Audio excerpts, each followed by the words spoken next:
A barge set to house 500 asylum seekers has arrived at Portland Port in Dorset.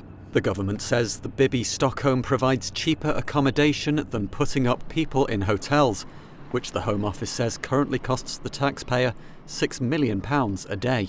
However, its arrival has angered many locals.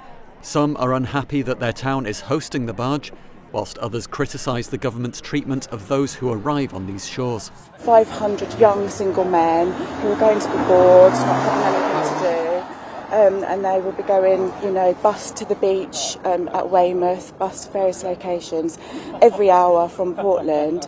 I think keeping people on a barge in that situation is a terrible idea.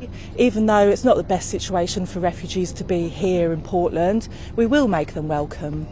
The government says the barge is a necessary part of tackling the backlog of asylum claims, but admits that using floating accommodation is not a sustainable solution. We completely understand why there is so much opposition to the barge off of Portland, and indeed to hotels being used for the same purpose up and down the country. That's precisely why we brought forward the illegal migration bill, which passed its final hurdles in the House of Lords last night. Precisely why we want to get the Rwanda plan up and running, because we want to ensure that we break the back of this vicious and pernicious trade in human life that is funneling people across a very dangerous stretch of water, i.e. the English Channel. And to do that, we need to get this piece of legislation, we need to take action. And that will mean that we no longer have to rely on barges off of Portland or hotel space across the country. Labour says the use of barges to house asylum seekers is a failure of government policy on migration. They haven't got a plan for the safe return of those who can go back to safe countries, or a plan for ensuring that those who do have a right to come to this country have got safe and legal routes to do so. So Labour's got a 5-point plan for dealing with this.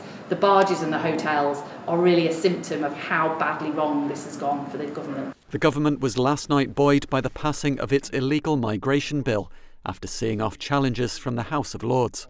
One of its most strident and high-profile critics gave way to the will of the Commons.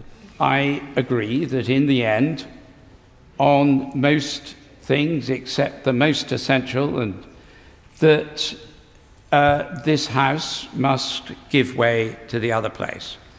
And therefore, I will not be seeking to divide the House on this motion. The first residents are expected to board the Bibby Stockholm within the next 2 weeks. With a backlog of some 173,000 asylum applications and the government's Rwanda scheme still going through the courts, it's not clear how long they'll remain on board.